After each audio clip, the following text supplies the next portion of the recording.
ආයිබෝවන් ඔබට සුබ දවසක්. ඒ වගේම සාර්ථක සුවදායි ලස්සන දවසක් වෙන්න කියලා මේ උදා වුණු දවස අපි ඔබට ප්‍රාර්ථනා කරනවා. අලුත් දවසක් වගේම අලුත් සතියක ආරම්භය. අද අගෝස්තු මාසේ 30 වෙනිදා අවසාන සඳුදා දවසයි අපි ගත කරන්නේ.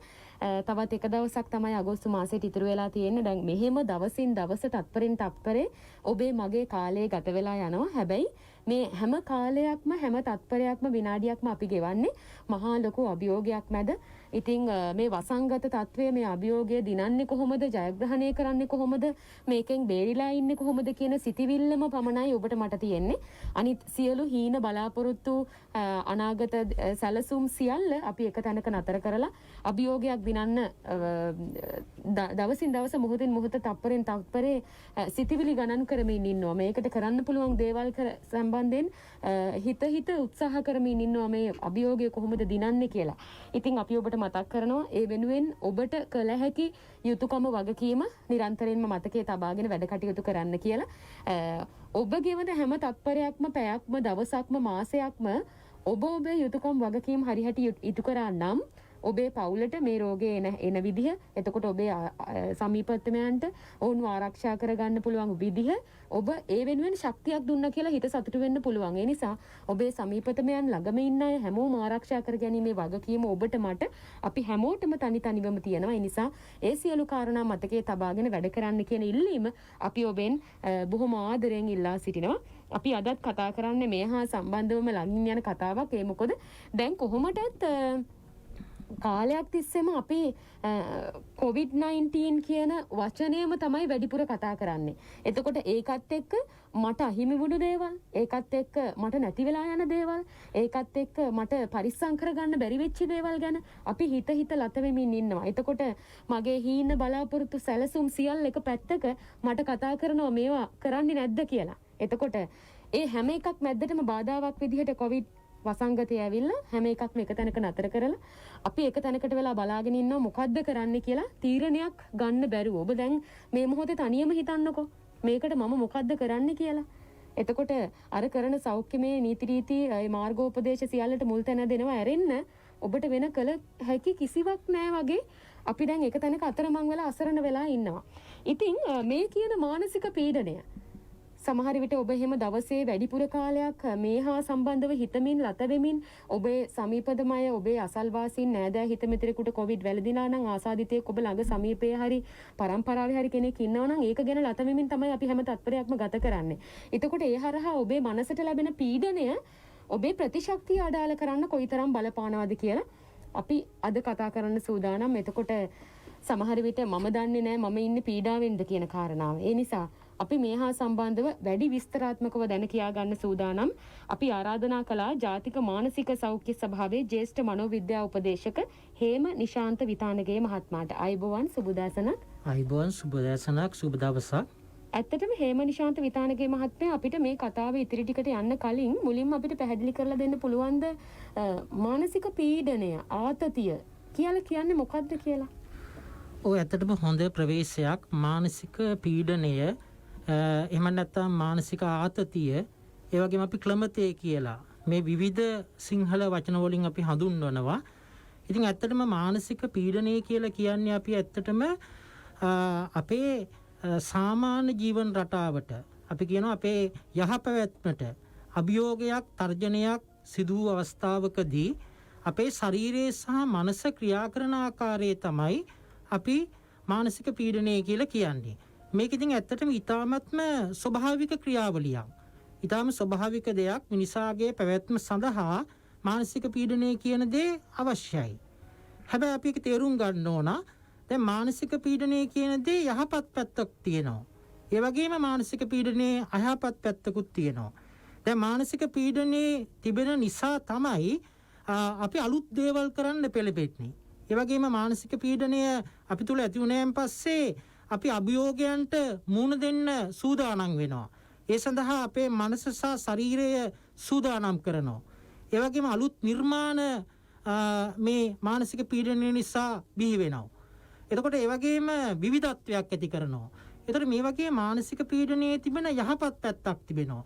දැන් අපි උදාහරණයක් ලෙස ගත්තොත් අපේ පාසල් දරුවෙකුට විභාගයට මුහුණ දීම සඳහා කිසියම් ආකාරයක මානසික පීඩනයක් තිබිය යුතු වෙනවා. එහෙම නැත්නම් ඔහු පාඩම් කරන්නේ අධ්‍යාපන කටයුතු නිරත වෙන්නේ නැහැ. ඒ වගේම අපි කිසියම් වෘත්තියක යෙදීමේදී ඒ වෘත්තීය කටයුතු සාර්ථකව කර ගැනීමටත් කිසියම් ආකාරයක මේ මානසික පීඩනය කියන එක වැදගත් වෙනවා. ඒ වගේම අපිට හොඳ ශක්තියක් ලබා දෙනවා. එතකොට මම මේ කතා කරපු මේ මානසික පීඩනයේ තියෙන මේ ලක්ෂණ වලට අපි කියන්නේ හිතකර මානසික පීඩනය කියලා. අපිට ශරීරයට හිතකර මානසික පීඩන තත්වයන් තියෙනවා. ඒක ඊ타ත්ම ස්වභාවිකයි. ඒ ගැන කලබල විය යුතු නැහැ. අපි හැමෝටම කිසියම් ආකාරයක මානසික පීඩනයක් නැත්තම් අපිට යමක් කරන්න, අලුත් නිර්මාණයක් කරන්න, අධ්‍යාපනය ලබන්න, රැකියාව කරන්න අපි තුල උනන්දුවක්, ඕනෑකමක්, ආසාවක් ඇති වෙන්නේ නැහැ. ඒ නිසා ඒ තමයි මානසික පීඩනයේ තිබෙන ධනාත්මක පැත්ත. හැබැයි මානසික පීඩනයේ කියන දේ ඍණාත්මක පැත්තක් තියෙනවා. දැන් මේ මානසික පීඩනයේ දිගින් දිගටම අපි තුල පවත්වාගෙන යනවා නම්, මානසික පීඩනයේ දිගින් දිගටම අපි තුල අපේ ශරීරය සහ මනස තුල ක්‍රියාත්මක වෙනවා නම් ඒක ශරීරයට ඊ타ත්ම හිතකරයි. අන්න ඒ తත්වයේ පිළිබඳව තමයි ඔබ සැලකිලිමත් විය යුත්තේ. මොකද මේ මානසික පීඩනය කියන එක අපේ මනස තුල, ඒ වගේම අපේ ශරීරය තුල දිගින් දිගටම පැවැත්වීම තුලින් වෙන්නේ අපේ ශරීරයට විශාල හානියක් වෙනවා. ඒ වගේම අපිට විශාල ලෙඩ රෝග ප්‍රමාණයක් සෑදීමට ඒක හේතු වෙනවා. ඒ වගේම මානසික ගැටලු ඇති කරන්න ඒක හේතු වෙනවා. මානසික රෝග ඇති කරන්න ඒක හේතු වෙනවා. ඒ වගේම අපේ සාමාන්‍ය දෛනික ජීවිතයේ කටයුතු කරගෙන යාමට එය බාධාවක් බවට පත් වෙනවා. ඒ නිසා හිතකර මානසික පීඩනය කියන එක ගැන නෙමෙයි මම අද ඔබත් එක්ක කතා කරන්න බලාපොරොත්තු වෙන්නේ. මේ අපිට අහිතකර මානසික පීඩනය කියන එක පිළිබඳව අපි දැනුවත් වෙලා ඒ පිළිබඳව කටයුතු කිරීම වැදගත් වෙනවා.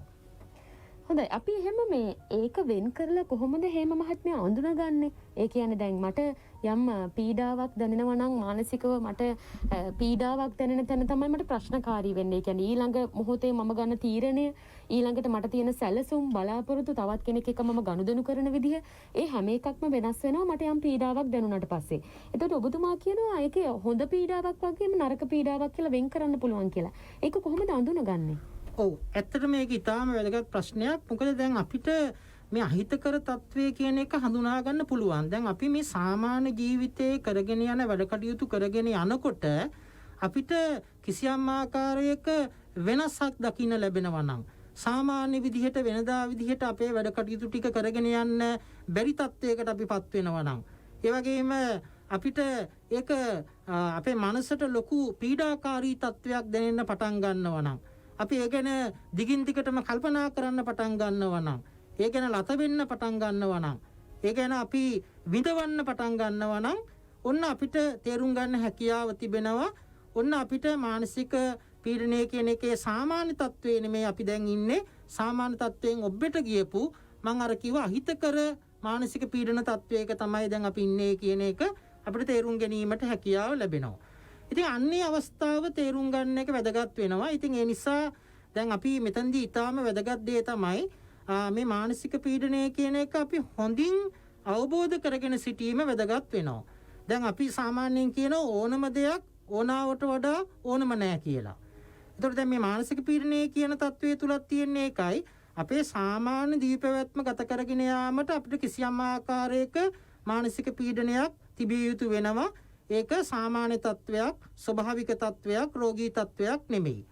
නමුත් ඒ රෝගී තත්වයක් බවට පත් වෙනවා මේ දිගින් දිගටම අපි මානසික පීඩනයෙන් යුක්තව කටයුතු කරන්න වීම තුල. අන්න ඒ තත්වයේ තුල අපිට ශාරීරිකව වෙනදෙන රෝගත් ඉතා විශාලයි, මානසිකව වෙනදෙන රෝගත් ඉතා විශාලයි. ඒතකොට අන්නේ තත්වය අපි හඳුනා ගන්න ඕනේ. ඒ තත්වය හඳුනා ගන්න ඔබට මේ අවස්ථාවේදී මම පුංචි උදාහරණයක් දෙන්න කැමතියි. දැන් ඔබ දැන් මේ දිනවල සාමාන්‍ය පරිදි වැඩ කරගෙන යනවා. නමුත් ඔබට පේනවා නම් ටික දවසක් යනකොට වෙනදා වැඩට තිබිච්ච උනන්දුව ටිකින් ටික ඔබෙන් ගිලිහිලා යන්න පටන් ගන්නවා. ඒ වගේම අර වෙනදා ඔබ කැමැත්තෙන් ආසාවෙන් කරපු දේවල් පිළිබඳව තියෙන කැමැත්ත ආසාව ඔබට ටිකින් ටික නැති වෙලා යන්න පටන් ගන්නවා. ඊළඟට ඔබට නිකන් ශාරීරික වශයෙන් ඔබේ ඇඟේ ශරීරයේ විවිධ අපහසුතාවයන් ඔබට දැනෙන්න පටන් ගන්නවා. ඒතර ඒ වගේම ඔබේ හිතන විදිහේ යම් කිසි ආකාරයක වෙනස්කම්, මේ හිතන විදිහ, අපේ චින්තනයේ වෙනස්කම් පිළ ටික ටික ඇති වෙන්න පටන් ගන්නවා. මෙන්න මේ විදිහට ඊළඟට ජීවිතය පිළිබඳව පුංචි එපා වීම, කලකිරීම, ඒ වගේම අවිනිශ්චිත සහගත හැඟීම් අපිට ටිකින් ටික ඇති වෙන්න පටන් ගන්නවා. එතකොට මේ වගේ තත්වයකට මානසිකව ඔබ ටිකින් ටික වෙනස් වෙගෙන යනවා නම් ඔබ සැලකිලිමත් විය යුතු වෙනවා.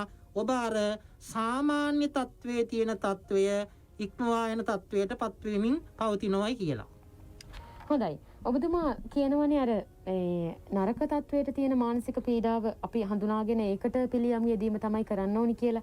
එතකොට යම් කෙනෙකුට එහෙම මනසට පීඩාවක් වගේ යම් දෙයක් දැනුනොතින් දැන් අපි කරන්නේ ඒක අඳුනාගන්නේ නැතුව එතනින් එහා ඒකට උත්තර හොයන එකනේ. ඒ කියන්නේ මානසික පීඩාවක් දැනෙන ප්‍රශ්නයක් හරි අවස්ථාවක් හරි අභියෝගයක් හරි දැනුනොතින් ඒකට උත්තර හොයාගෙන යනවා මිසක් අපි තේරුම් ගන්නෑ නේ මේක මට පීඩාවක්ද කියලා. ඒ තත්වයකට එවැනි තත්වයකට කොහොමද මුහුණ දෙන්නේ ඒක හඳුනාගෙන? ඔව් ඇත්තටම මේ හඳුනා ගැනීම කියන එක ඊටාම වැදගත් වෙනවා. දැන් ඇත්තටම දැන් අපි දැන් මේ දිනවල ගත්තයන් පස්සේ දැන් ඔබත් ප්‍රකාශ කරා වගේම අපි දැන් මේ කොරෝනා වසංගත තත්වයක් එක්ක තමයි අපිට ජීවත් වෙන වෙලා තිබෙන්නේ. එතන මේ කොරෝනා වසංගත තත්වයක් එක්ක අපිට අර වෙනදා කරපු කාර්යයන් ඒ ආකාරයටම කිරීමට හැකියාවක් නොහැකි තත්වයකටපත් වෙලා තිබෙනවා. අපි දන්නවා අපි ගොඩාක් දෙනෙක් නිවසට කොටු වෙලා තිබෙනවා. නිවසට හිර වෙලා තිබෙනවා. ඒ වගේම අපිට නිතරම අපේ ජීවිතයේ අවිනිශ්චිත බව පිළිබඳව හැඟීම නිතරම ඇති වෙන්න පටන් අරගෙන තියෙනවා. ඒ වගේම අපිට බය කියන එක අපි තුල ඇති වෙන්න පටන් අරගෙන තිබෙනවා. ඒ වගේම අපිට අනාගතයේ පිළිබඳවත් අවිනිශ්චිතභාවයක් අපි තුල ඇති වෙන්න පටන් අරගෙන තිබෙනවා.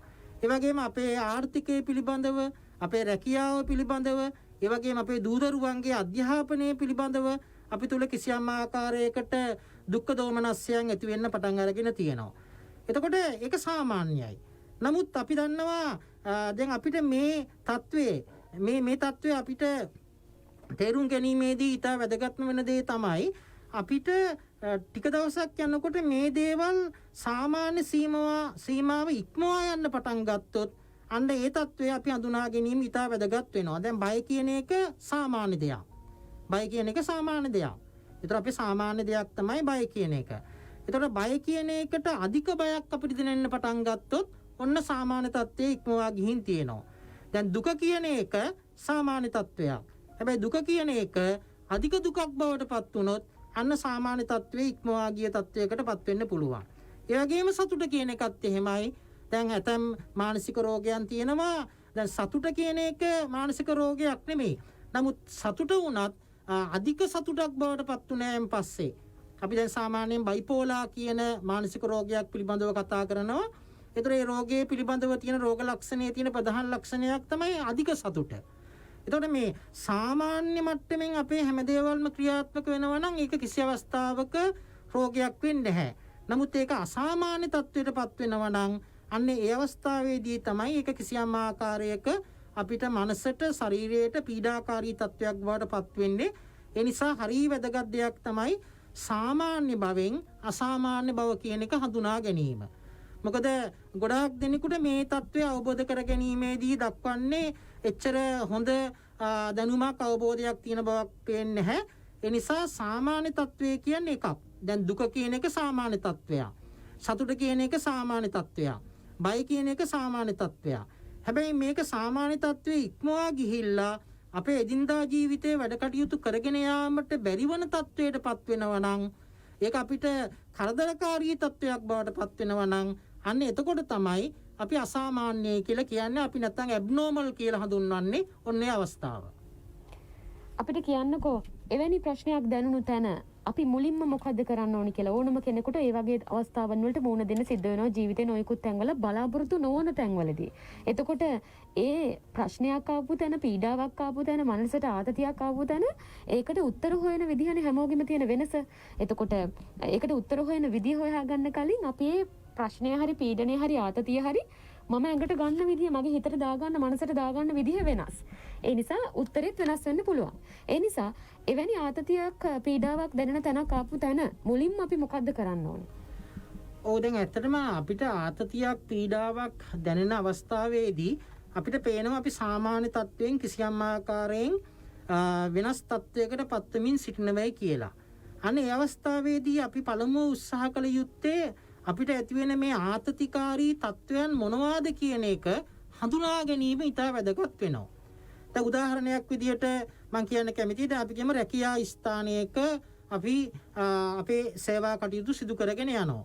මේ රැකියා ස්ථානයේ සේවා කටයුතු සිදු කරගෙන යාමේදී අපිට රැකියා ස්ථානයේ තියෙන කාර්ය බහුලතාවය නිසා නැත්නම් අපි කාර්ය බහුල බවට පත් වෙනවා.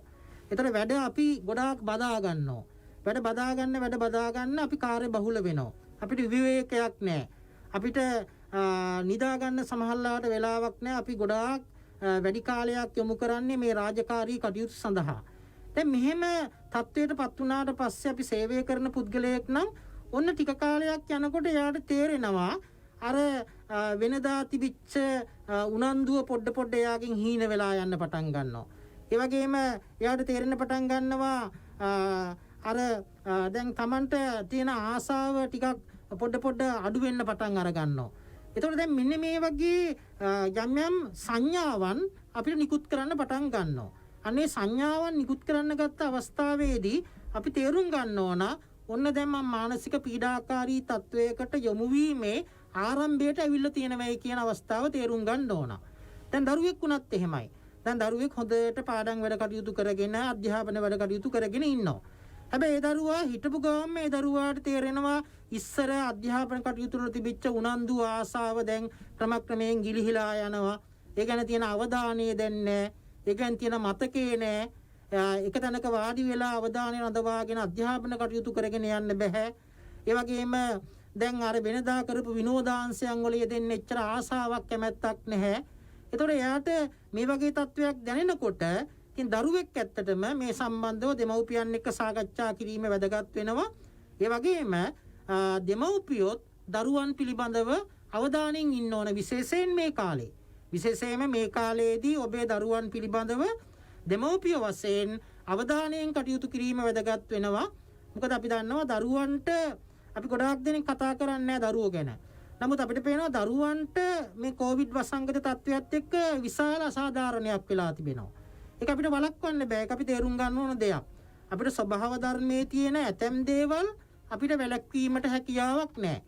දැන් ඔබට තේරෙනවා අපිට වැස්ස නවත්තන්න බෑ. අපිට අවුව නවත්තන්න බෑ. හැබැයි අපිට වැස්සට තෙමෙන්නේ නැතුව ඉන්න පුළුවන්. අවුවට වේලෙන්නේ නැතුව ඉන්න පුළුවන්. ඒකට අපිට කුඩයක් පාවිච්චි කරන්න පුළුවන්. ඉතින් ඒ නිසා අපිට ඒකෙන් ඒ අවස්ථාව මගහරවා ගැනීමට හැකියාව තිබෙනවා. ඉතින් ඒ නිසා දෙමව්පියන් මේ දවස්වල ඔබේ නිවසේ ඉන්න දරුවන් පිළිබඳව සොයා බැලීමේදී නිතරම ඔබ සොයා බැලිය යුතු දෙයක් තමයි දරුවන් අර අධ්‍යාපන කටයුතු වලට දක්වපු උනන්දුවේ කිසියම් ආකාරයේ හීනවීමක් තිබෙනවද? ඒ වගේම දරුවන් බයින්ද ගෙදර කාලය ගත කරන්නේ. ඒ වගේම දරුවන් අපි නිදා ගැනීම පිළිබඳව ගත්තයන් පස්සේ දරුවන්ට නිින්ද ගැටලු තියෙනවද? දැන් සමහර අයට තියෙනවා සමහර අය වෙනදාට වඩා වැඩි කාලයක් නිදා ගන්නවා. සමහර අය ඉන්නවා එයාට නිින්ද යන්නේ නැහැ. නිින්ද නොයාමේ ගැටලු මතුවලා තිබෙනවා. ඒ වගේම මේ ගොඩාක් ගෙදරට වෙලා ඉන්නකොට අපි දන්නවා දරුවන් තුල අපි දකින්න දෙයක් තමයි ඒ අය ගොඩාක් වෙලාවට මේ නිතර ආහාර ගැනීමට පෙළඹිලා දැන් ගොඩක් දරුවන්ගේ ස්ථූලභාවයේ වැඩි වෙලා තිබෙනවා. ඒතකොට ඒ වගේම අපි දන්නවා දැන් දරුවන් ගොඩක් වෙලාවට නිතරම මේ දෙමව්පියන් සමීපයේම දැවටි ඉන්න නිතරම උත්සාහ කරනවද? එයා බයෙන් ඉන්නවද? මෙන්න මේ විදිහට දරුවන්ව පොඩක් නිරීක්ෂණය කරනකොට අපිට මේ දරුවන්ට කිසියම් ආකාරයක මානසික ගැටලුවක් තියෙනවද කියන එක පිළිබඳව අවබෝධයක් ඇති කර ගැනීමට හැකියාව ලැබෙනවා. ඒ වගේම නිතරම දෙමව්පියන් මේ අවස්ථාවේදී කටයුතු කළ යුතු දෙයක් තමයි මේ දරුවන්ට ඔබ සුරක්ෂිතයි කියන හැඟීම දරුවන් තුල නිතරම ඇති කිරීම වැදගත් වෙනවා. දැන් මේ කාල පරිච්ඡේදයේ හරිය වැදගත් දෙයක් තමයි දරුවන්ට අපි සුරක්ෂිතභාවයේ පිළිබඳව හැඟීම ඇති කරන්න ඕන. නෑ ඔයා සුරක්ෂිතයි. මේ ප්‍රශ්නේ අපිට විතරක් ඇති වෙච්ච ප්‍රශ්නයක් නෙමෙයි. මේ ප්‍රශ්නේ මුළු ලෝකෙටම ඇති වෙච්ච ප්‍රශ්නයක්. ඒ නිසා අපිට ටිකින් ටික මේ ප්‍රශ්නෙට සාර්ථකව මුහුණ දීලා අපේ සාමාන්‍ය ජීවිත රටාවට එළඹෙන්න හැකියාව තිබෙනවා කියන විශ්වාසය ඇති කරන්න ඕන. ඒ වගේම ගොඩාක් වෙලාවට තියෙන දෙයක් තමයි මේ අධ්‍යාපනය පිළිබඳව වුණත් මං හිතනවා දෙමව්පියන් මේ ළමයි එක්ක කතා කරනවා වැඩි. බලන්නකෝ ඔයගලන්ගේ අධ්‍යාපනයේත් කඩාකප්පල් වුණානේ.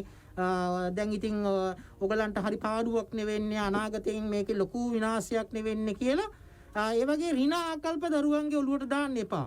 ඉතින් ඒ නිසා ඇත්තටම නිතර දරුවන් එක්ක මේ අධ්‍යාපනය ගැනම කතා කර ඒගේ මානසික පීඩනය වැඩි කරන්න කටයුතු කරන්නත් එපා. ඒ නිසා දරුවන්ට නිවසේ ඉඳගෙනම මේ මානසික පීඩනය නැති කරගන්න පුළුවන් දේවල් වලට එයාට අවස්ථාව ලබා දෙන්න ඕන. ඔබත් එහෙමයි. ඔබත් ඇත්ත හරියට මේ මැච් එකක් බලනවා වගේ තමයි ගොඩාක් වෙලාවට රූපවාහිනී නාලිකාවල ගුවන්විදුලි නාලිකාවල නිවුස් අහන්න යන්නේ. මැච් එකක් බලන්න ගියා වගේ ගිහින් බලන්නේ අද කී දෙනෙක් ආසාදනය වෙලා තියෙනවද? අද කොවිඩ් මරණ සංඛ්‍යාව කීයද? ඉතින් ඒ නිසා මේ වෙත් යම් කිසි ආකාරයක සීමා කර ගැනීම අවශ්‍ය වෙනවා. ඒ නිසා සමහර අය ඉන්නවා මම දන්නවා උදේ 6ට රූපවාහිනිය ළඟට ගියාම 6ට ගුවන්විදුලිය ළඟට ගියාට පස්සේ රෑ වෙනකන් තියෙන හැම නාලිකාවලම නිවුස් දිගින් දිගටම අහන්න පටන් ගන්නවා. ඒතර ඒකත් ඔබට මේ මානසික පීඩනය වැඩි කිරීමට හේතු වෙන්න පුළුවන්. හොඳයි අපි කතා කරමින් ඉන්නේ ජාතික මානසික සෞඛ්‍ය සභාවේ ජ්‍යෙෂ්ඨ මනෝවිද්‍යා උපදේශක හේම නිශාන්ත විතානගේ මහත්මයා සමග අපි ඔබට ආරාධනා කරනවා මේ හා සම්බන්ධව මානසික පීඩනයේ ආතතිය කියන කාරණාව ගැන. එතකොට මේක ප්‍රතිශක්තිය අඩාල වෙන්න බලපානවද? ඒක කොහොමද විද්‍යාත්මක වෙන්නේ? මේ කාරණා ගැන අපි කතා කරමින් ඉන්නේ. ඔබට අදහස් යෝජනා ඇති. කතා කරන්න පුළුවන් 0115 75 22 22 මැදිරියට.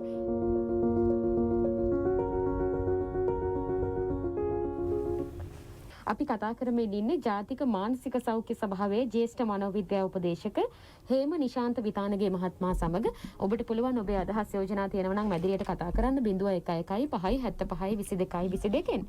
හේම නිශාන්ත මහත්මයා අපිට කියලා දෙන්නකෝ මානසික පීඩාව ආතතිය කියන එක ශරීරයේ ප්‍රතිශක්තිය අඩාල වීමට බලපානවද? ඔව්. ඊටාම හොඳ ප්‍රශ්නයක්. මොකද මේ දැන් මේ දවස්වල අපි ප්‍රතිශක්තිය පිළිබඳව නිතරම කතා කරන දෙයක්. ගොඩක් වෙලාවට දැන් මේ කොරෝනා වෛරසය පිළිබඳව කතා කිරීමේදී වෙනදාට වඩා සුලභ මාතෘකාවක් බවට පත් වෙලා තියෙන මේ ප්‍රතිශක්ති පද්ධතිය වර්ධනය කර ගැනීමට කුමක්ද කළ යුත්තේ කියන එක පිළිබඳව. මේ මානසික පීඩනය කියන දේ අපේ ප්‍රතිශක්ති පද්ධතිය අඩාල කිරීමට ඍජුවම බලපානවා. ඉතින් ඒ නිසා ඉතා වැදගත් වෙනවා අපි මේ පිළිබඳව අවබෝධයක් ලබාගෙන තිබීම. දැන් ඇත්තටම මේ ප්‍රතිශක්තිය කියන එක අපේ ශරීරයට අවශ්‍යයි. මොකද අපිට අපේ ශරීරය තුල අපි ලෙඩ රෝග වලින් ආරක්ෂා කරගන්න අපේ ශරීරයට ඇති කරනු ලබන්නා වූ ශක්තියක් තමයි අපි මේ ප්‍රතිශක්තිය කියලා කියන්නේ. ඒ වගේම බාහිරින් එන්නා වූ බැක්ටීරියා වලින් වෛරස් වලින් වෙනත් දේවල් වලින් අපි ආරක්ෂා කර ගැනීම සඳහා අපි ශරීරය තුල ඇතිවන්නා වූ මේ ප්‍රතිශක්තිය වැදගත් වෙනවා. ඒ නිසා අපේ ශරීරය ආරක්ෂා කර ගැනීමටත් බාහිරින් එන්නා වූ බැක්ටීරියා වෛරස් වලින් ආරක්ෂා වීමටත් අපේ මේ ප්‍රතිශක්තිය කියන එක වැදගත් වෙනවා. ඒ සඳහා ප්‍රතිශක්ති පද්ධතිය කියන එක ඊටාම වැදගත් වෙනවා. ඉතින් ඒ නිසා මේ දවස්වල අපි දන්නවා සමාජය තුළ ලොකු කතා බහක් ඇති වෙලා තියෙනවා මේ ප්‍රතිශක්තිය වර්ධනය කරන්න කුමක්ද කළ යුත්තේ කියන දේවල්. ඒතර අපි දන්නවා බටහිර වෛද්‍ය ක්‍රමය භාවිතා කරමිනුත් ඒ වගේම දේශීය වෛද්‍ය ක්‍රමයන් භාවිතා කරමින් ආයුර්වේද වෛද්‍ය ක්‍රමයන් භාවිතා කරමිනුත් ප්‍රතිශක්තිය වැඩි කිරීමට යම් ක්‍රියාමාර්ගයන් ගනු ලබනවා. හැබැයි අපිටත් පුළුවන් අපේ ප්‍රතිශක්තිය හොඳ මට්ටමින් පවත්වාගෙන යාම සඳහා කටයුතු කරන්න.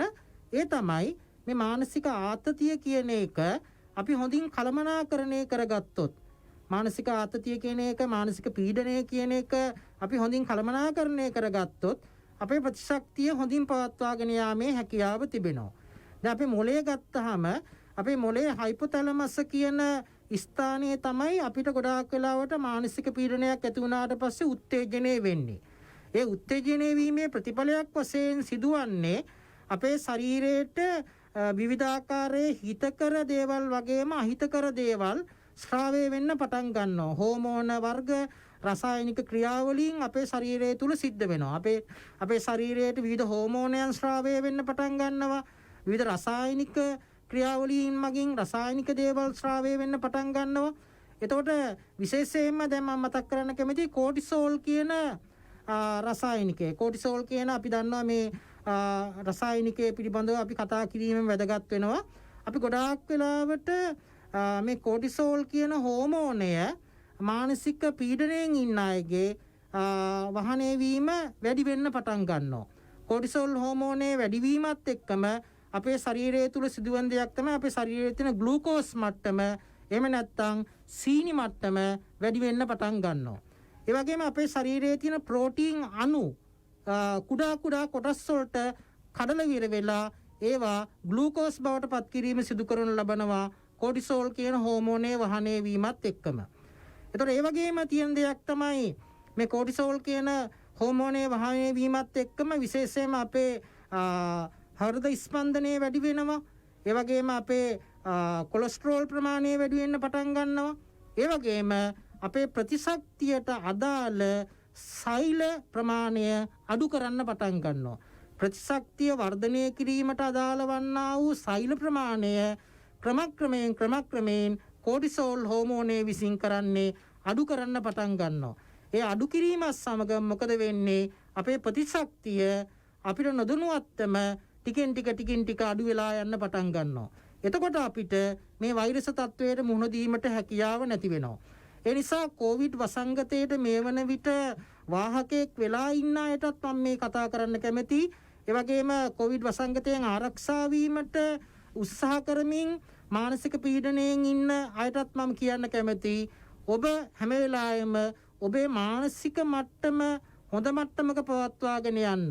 ඒ පීඩාකාරී තත්වයට පත් කරගන්න නැතුව ඵලදායී මට්ටමේ මානසික මට්ටම පවත්වා ගන්න කටයුතු කිරීම වැදගත් වෙනවා.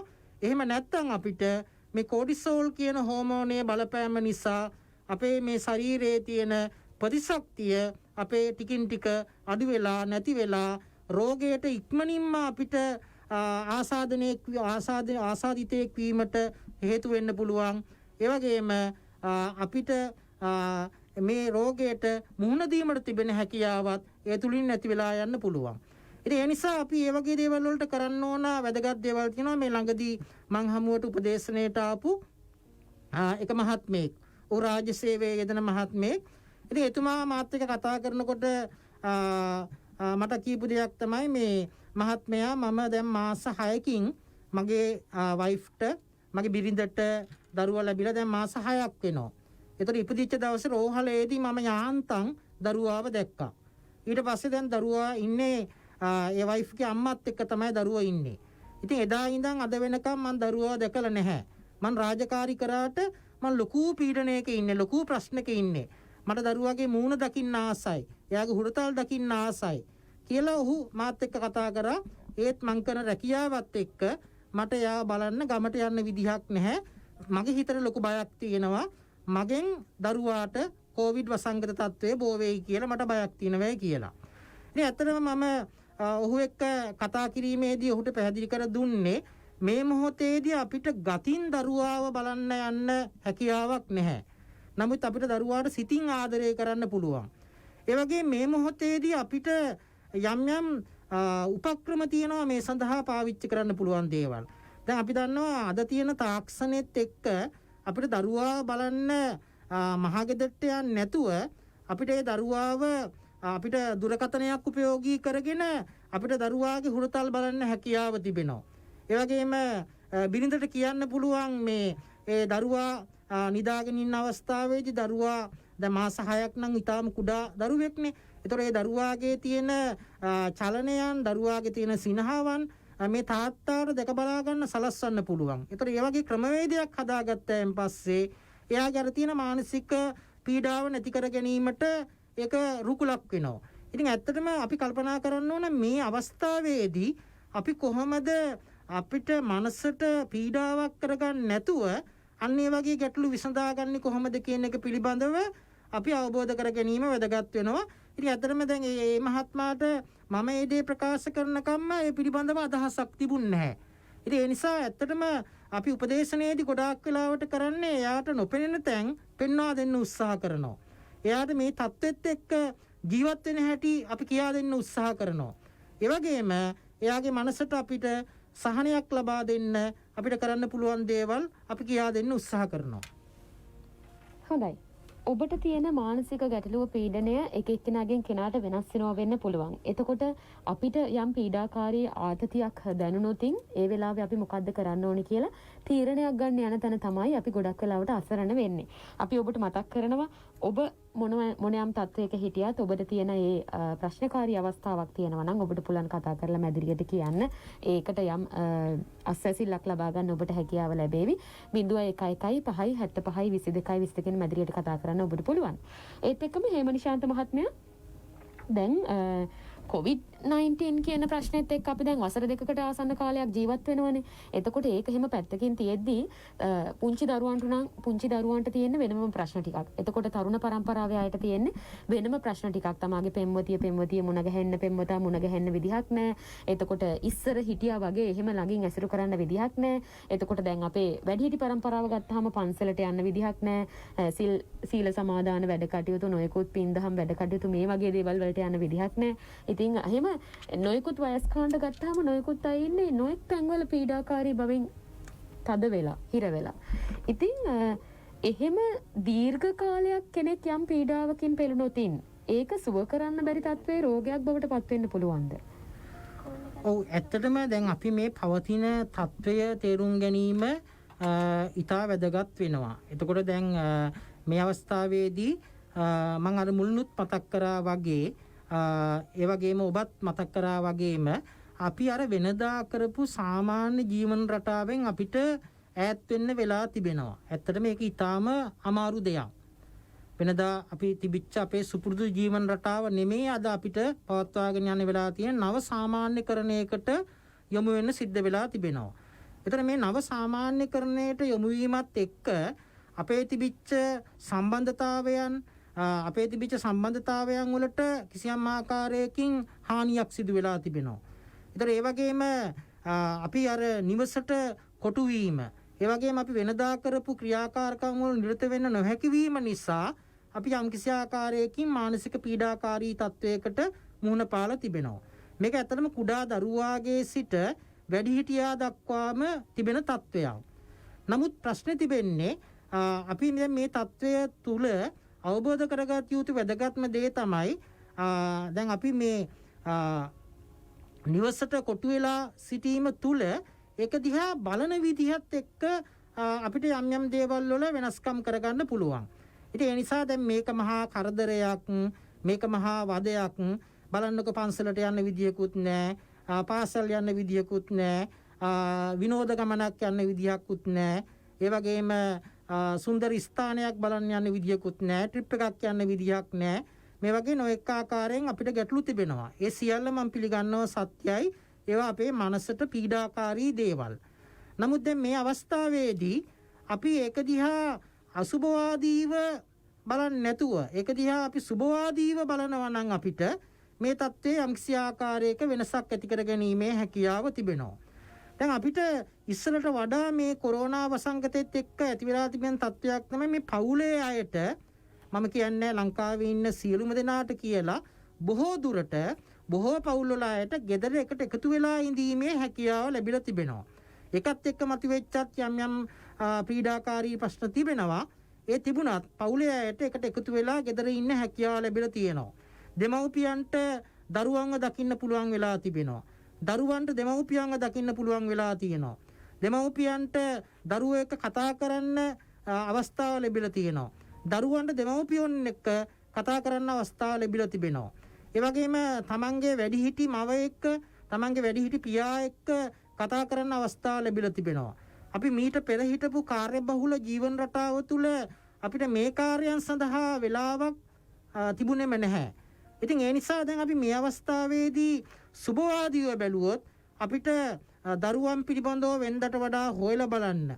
ඒ වගේම දරුවන්ගේ තිබෙන අධ්‍යාපන කටයුතු, ඒ දක්ෂතාවයේ දක්වන දේවල් මොනවද, එයාගේ දුර්වලතාවයන් තිබෙන තැන් මොනවද, අන්න ඒව හඳුනා ගන්න අපිට මේ අවස්ථාව යොදා ගැනීමට හැකියාව තිබෙනවා. ඒ වගේම අරම කලින් කතා කරා වගේ වෙනදා එළියට පහළියට බහැලා විර වෙලා පන්සලට ගිහිල්ලා මලක් පහනක් පූජා කරපු වැඩිහිටියෝ හිටියා. ඒතකොට මේ වැඩිහිටියන්ට ඇත්තටම මේකෙන් ලොකු අස්වැසිල්ලක් ලැබුණා. වැඩිහිටි වේට එළඹීමත් එක්ක. අද ඒ ගෙදරට කොටු වෙලා තිබෙනවා. ඉතින් ඒට සිද්ධ වෙනවා අපිට මේ අලුත් දේවල් හොයාගන්න. මේ தත්ත්වෙත් එක්ක අපිට අලුත් ක්‍රියාකාරකම් වල යෙදෙන්න. ඒ නිසා නව කුසලතාවයන් දියුණු කර ගැනීම සඳහා මේ හොඳ අවස්ථාවක් කරගන්න පුළුවන් අපිට.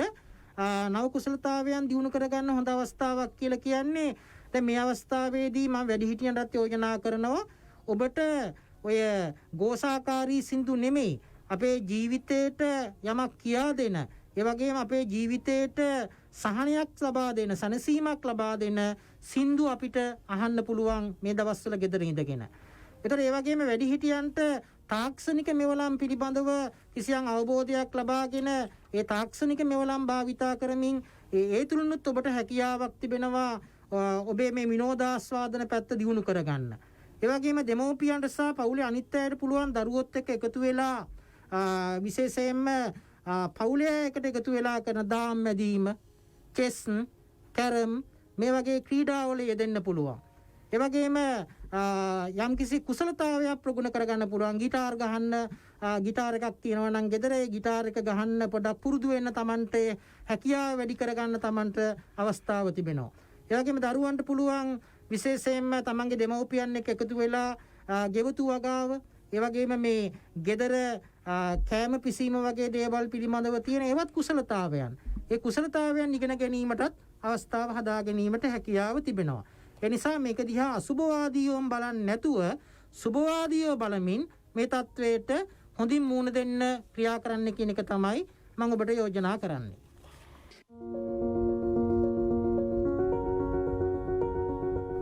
අපි කතා මිනිස්ට්‍රෙන් කතා කරමින් ඉන්නේ මානසික පීඩනය ප්‍රතිශක්තිය අඩාල වෙන්න බලපානවද? මානසික පීඩනය ආතතිය කියලා කියන්නේ මොකක්ද? හඳුනාගන්නේ කොහොමද?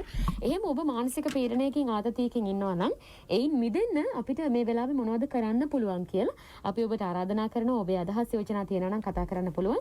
0115 75 22 22 මැදිරියට ජාතික මානසික සෞඛ්‍ය සභාවේ ජ්‍යෙෂ්ඨ මනෝවිද්‍යා උපදේශක හේම නිශාන්ත විතානගේ මහත්මයා සමගයි අපි කතා කරමින් ඉන්නේ. දැන් අපි කෙනෙකුට අවස්ථාව දීලා සාකච්ඡාව ඉදිරි කොටසට යමු. ආයිබෝවන් සුබෝදෑසනක්.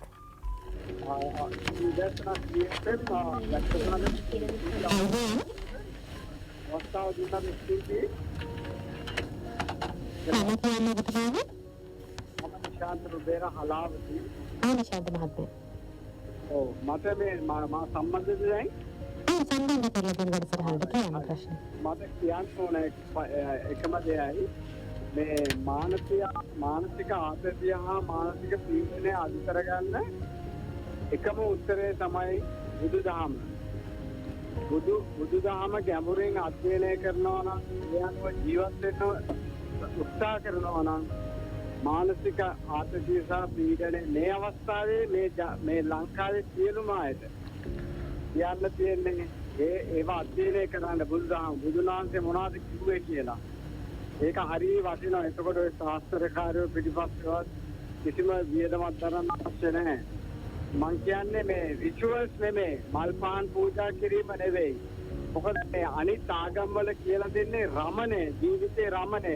ඒ කියන්නේ සිත රමණය කරන හැටි. නමුත් බුදුදහම කියන්නේ සිත දමනය කරන හැටි. ඒකට අපිට සිත දමනය කරගන්න පුළුවන් නම් හරි වටිනවා. එච්චරයි අවශ්‍ය වෙන කිසිම පිළිගැනයක් නැහැ. අනිත් එක මට තව කරුණක් කියන්න තියෙනවා. මම ප්‍රය 24 මහන්නේ DFM. ඒකට හේතුව තමයි විවිධ වැඩසටහන් යනවා. ගීතත් හරි ලස්සනයි. එතකොට අනිත් එක තමයි මම 10 මාසට යන බණ පිළිත් සම්පූර්ණ පවුවෙන් උදේ වෙනකම් හයියෙන් දාලා තියෙනවා මගේ කාමරේ. ඉතින් හරි ප්‍රබෝධමත්ව මම නැගිටිනවා හැමදාම. මම වේලක්ෂණින් කතා කරා මේ කතා මිනිස්සුන්ට මම අවුරුදු 6ක් ලොකු මේ ප්‍රශ්න කොටක හිටියේ. අර මේ යම් පොජෙක්ට් තුන්දෙනෙක් අකුරු යම් හොරකමක් කරලා මාව අල්ලපු එක. නමුත් මම කිසිම පීඩාවකටපත් වුණේ නැහැ. ස්තුතියි කතා කරාට අදහස් දැක්වීමට බොහොම ස්තුතියි. අපි තවත් කෙනෙකුට අවස්ථාව දෙමු. ආයිබෝවන් සුබෝදෑසනක්. ආයිබෝවන් සුබෝදෑසනක්. මම සමන් වීරවංශ. මම යොමු කරන මෙන්න මෙහෙම ප්‍රශ්නයක්. දැන් ඔය අද අපි කතා කරන්නේ මානසික පීඩනය, ආතතිය, අනේ වගේ මානසික පැත්ත. නමුත් මේ කොරෝනාත් එක්ක අපි දකිනවා දැන් අපිට ආයතනයක වැඩ කරනවා නම් ඕනෙම තැනක ඉන්නවා නම් යම්කිසි ආකාරයක ආයතන ප්‍රධානී ප්‍රධානියෙක් ඉන්න අපිට. ඒතකොට මේ ප්‍රධානියා යටතේ තමයි ඉන්නේ. ඒතකොට දැන් අපි දකින්න මේ ප්‍රධානියාට අපව ඉක්මවා පීඩනයක් වෙනවා. දැන් අපි හිතුව මෙන්න මෙහෙම දැන් අපි උනේ රටේ යම් කිසි ආකාරයක දුරස්ථභාවය නිරෝධායනයේ ලොක්ඩවුන් මේවා කරලා තියෙනවා. ඒතකොට ආයතන ප්‍රධානියා කියනවා මෙහෙම අපිට ආයතන වහලා තියන්න බෑ. එතකොට අනිවාර්යයෙන්ම අපේ ආයතනයේ වර්ධනය අඩු වෙනවා. අපිට ඕගොල්ලන්ට පඩි ගෙවන්න ඕන නම් අනිවාර්යයෙන්ම ඕගොල්ලෝ සේවයට වාර්තා කරන්න වෙනවා. ඒතකොට මෙන්න මෙහෙම කියන්නේ ලොකු පීඩනයක්. ඒතර අපි කියනවා අනිතික අපි කොහොමද එන්නේ? ඉතින් මේ මෙහෙම වෛද්‍යවරු කියනවානේ. ඒතකොට කියනවා මේ බය වෙන්න එපා. මේ වැඩිම වුණොත් ජනගහනයෙන් 105ක තමයි මේක වැළඳෙන්නේ. සීරියස් වෙන්නේ. ඒක සීරියස් වෙලා 3ක් විතර ගෙදර යන්න පුළුවන්. දෙකකට විතරයි වෙන්නේ. ඩැමේජ්යක් වෙන්නේ. ඒක ඕගොල්ලෝ බලන්න එපා. ඕගොල්ලෝ එන්නත් දාගෙන තියෙන ඒ ඩැමේජ් ඕගොල්ලන්ට වෙන්නේ. ඒක මෙන්න මෙතන අතු පීඩනයක් ලක් වෙනවා. ඒක මෙන්න මෙතනින් කොහොමද ඔබතුමා උපදෙස් දෙන්නේ මේ නායකත්වයට ප්‍රධානීන්ට සහ මේ ඒන් කල අයට ඒ තියෙන ડિප්‍රෙෂන් තත්ත්වය පීඩන තත්ත්වය මගහරින්න මෙතෙන්දී අපිට පුළුවන් ද බුදු ධර්මයේ කියු විදිහට පානක් පත්තු කරලා බණ අහලා ඒව මානසික තත්ත්වය හදා ගන්න පුළුවන්ද? ප්‍රවිසුති. ස්තුතියි ඔබතුමාට. හේමනිෂාත් මහත්මයා අපි පිළිතුරු දෙමු එදිනට. ඔව් හොඳයි. මම කැමතියි දැන් අපේ දෙවෙනි ප්‍රශ්නෙට පළමුවෙන්ම උත්තරේ දීලා ඉන්න. ඉතින් දැන් ඔබතුමා ප්‍රකාශ කරේ විශේෂයෙන්ම මේ රැකියාවට යාම සම්බන්ධව සහ ආයතන ප්‍රධානීන්ට එල්ලවන පීඩාවන් සහ ඒ ආයතන ප්‍රධානීන් ගන්නා වූ තීරණ එක්ක විශේෂයෙන්ම කාර්ය මණ්ඩල වලට සේවයට යාමට සිදු වෙලා තියෙනවා. එතකොට ඒකත් එක්ක ඇතිවන පීඩනය පිළිබඳව තමයි ඔබතුමා කතා කරේ. ඉතින් ඇත්තටම දැන් මෙතනදී විශේෂයෙන්ම දැන් අපේ රටක් විදිහට ගත්තයින් පස්සේ අපේ රටේ තිබෙන ආර්ථිකය පවත්වාගෙන යාමට ඒ වගේම අත්‍යවශ්‍ය සේවාවන් පවත්වාගෙන යාමට විවිධ ආයතන ක්‍රියාත්මක කළ යුතු තත්වයක තිබෙනවා. එතකොට හැබැයි සමහර ආයතන තියෙනවා මේ අවස්ථාවේදී ක්‍රියාත්මක කළ යුතු නැති තත්වයේ තිබෙන ආයතන. එතකොට ඒ ආයතන මොනවාද කියන එකත් අපි සොයා බැලිය යුතු වෙනවා. නමුත් අත්‍යවශ්‍ය සේවාවන් කරනු ලබන ආයතන තිබෙනවා. එතකොට ඒ ආයතන පවත්වාගෙන යාම සිදු කළ යුතු වෙනවා. ඉතින් දැන් මෙතනදී අර ඔබතුමා ප්‍රකාශ කරපු ප්‍රශ්නේ ගොඩාක් වෙලාවට මමත් එක්කත් කතා කරලා තියෙනවා දුරකථනයේ මාර්ගයෙන් ගොඩාක් අය මට ඔවුන්ගේ රැකියා ස්ථානයේදී මතුවලා තිබෙන ගැටලු පිළිබඳව කතා කරලා තියෙනවා. ආයතන ප්‍රධානීන් සේවයට එන්නේ කියලා කියනවා. නමුත් එයාට සේවයට යන්න ප්‍රවාහන පහසුකම් නැහැ. ඒ වගේම එයාට සේවයට යාමේදී විශේෂයෙන්ම තමන්ගේ ගෙදර අයගේ ආරක්ෂාව පිළිබඳව සැලකිලිමත් වෙන්න වෙලා තිබෙනවා. මේ වගේ විවිධ ප්‍රශ්න තිබෙනවා. නමුත් අපිට රැකියාව ආරක්ෂා කර ගැනීම සඳහා රැකියාවට යාමට සිද්ධ වෙලා තිබෙනවා. ඒ වගේම ආයතන ප්‍රධානියාට ඉහළින් ලැබෙනා වූ නියෝගයන්ට අනුව ආයතනය පවත්වාගෙන යාමට සිදු වෙලා තිබෙනවා. ඉතින් අපිට මේ සියල්ල කොහොමද අපි සමබර කරගන්නේ කියන එක තමයි වැදගත් වෙන්නේ. ඉතින් අපිට රැකියාවට යාමට සිදු වෙනවා නම් මම හිතන්නේ අපිට රැකියාවට යාම සිදු කළ යුතු වෙනවා. ඉතින් එතෙන්දී මම හිතනවා අප ආරක්ෂක පියවරවල් අනුගමනය කරලා රැකියාවට යාමට අපිට හැකියාවක් තිබෙනවා නම් අපිට මේ කොරෝනා වසංගත තත්වයෙන් ආරක්ෂා වී සිටීමට හැකියාව තිබෙනවා. විශේෂයෙන්ම දැන් මේ වෙනකොටත් ගොඩාක් දුරට දැනුවත් කරලා තිබෙන ආකාරයට සෞඛ්‍ය ආරක්ෂිත පිළිවෙත් ටික අපි ක්‍රමානුකූලව අනුගමනය කරනවා නම් අපිට බොහෝ දුරට මේ කොරෝනා වසංගත තත්වයෙන් ආරක්ෂා වීමේ හැකියාව තිබෙනවා.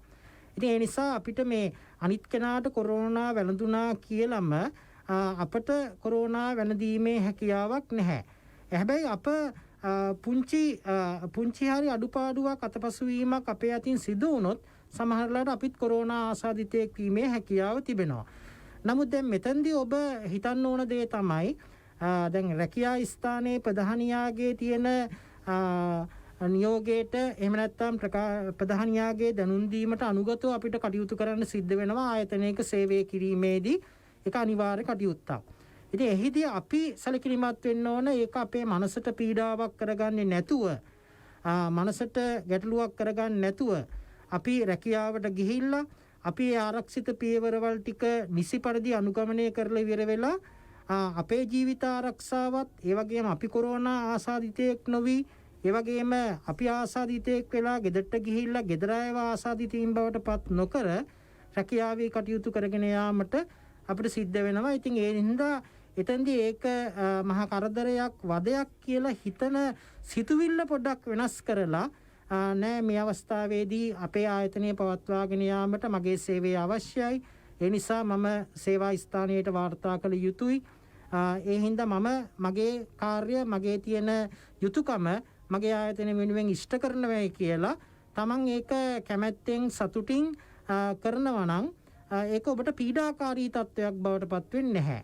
ඉතින් මම හිතනවා අපිට ඒ සමහර වෙනස්කම් කරන්න බැරි තැන් තියෙනවා. මම අර මුලින් කතා කරා වගේ අපිට ස්වභාව ධර්මයේ සමහර දේවල් වෙනස්කම් කරන්න බැරි වුණාට අපිට ඒවෙන් ආරක්ෂා වෙන්න ක්‍රම තියෙනවා.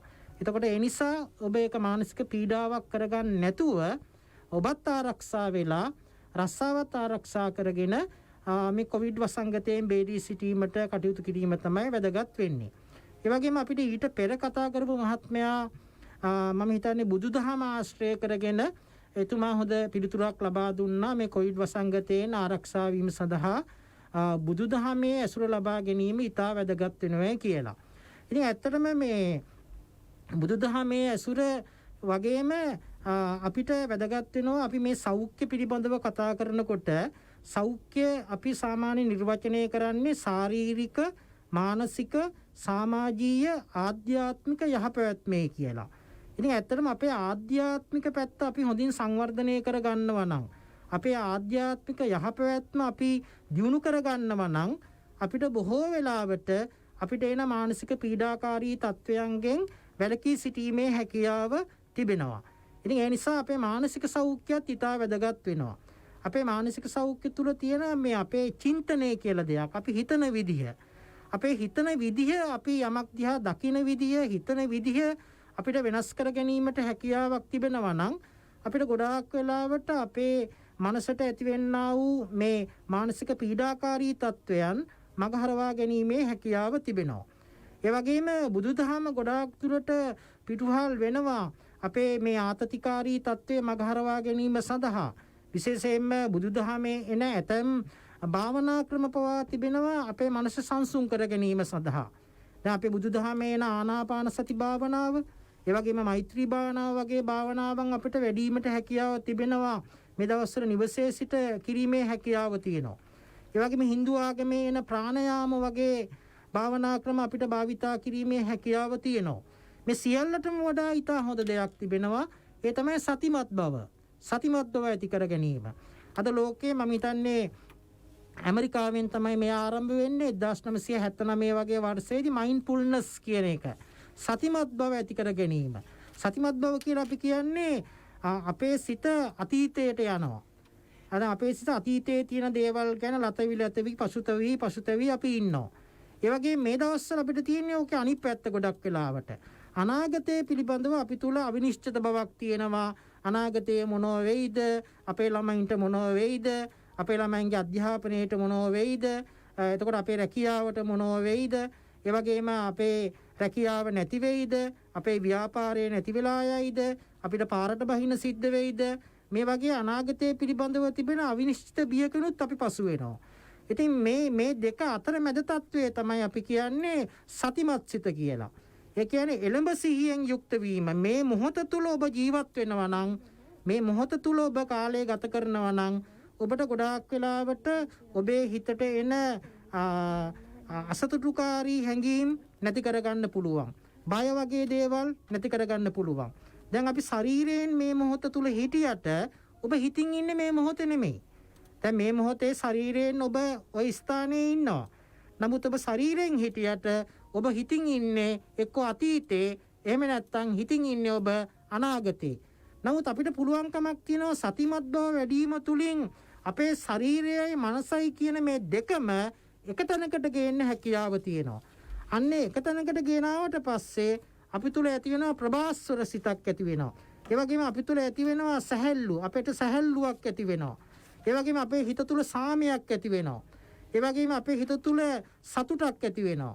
ඒතර ඒ සතුට ඊට වැදගත් වෙනවා. අපි ගොඩක් වෙලාවට දැන් අපි මල්ලක මොනවා හරි දාගෙන යනවා බරක්. එතකොට ඒ බර තිබෙනවා. අපේ හිත අතීතයට දුවනකොට අනාගතයට දුවනකොට අපේ හිතේ ලොකු බරක් තියෙනවා.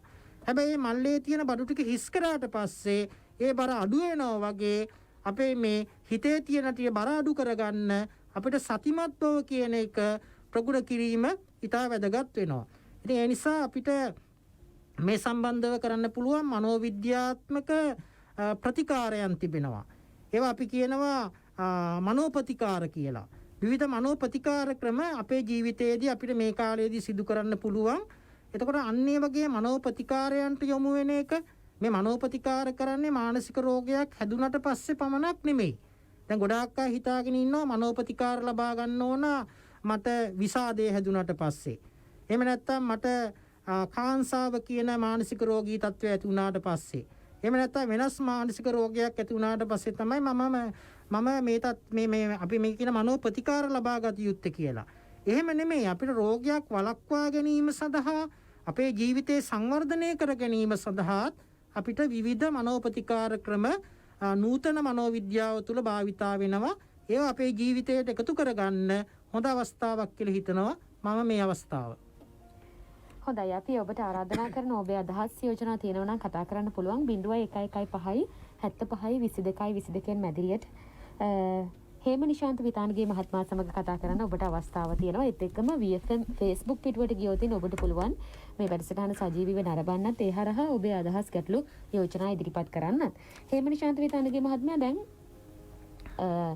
අපි ගොඩක් වෙලාවට පීඩාවට ආතතියට පත්වන කාරණයක් තමයි අපිට අහිමි වීම. ඒ කියන්නේ දැන් ගොඩක් අයට තියෙන ප්‍රශ්නයක් මේ වෙලාවේ හරියට රැකියාව කරන්න බෑ.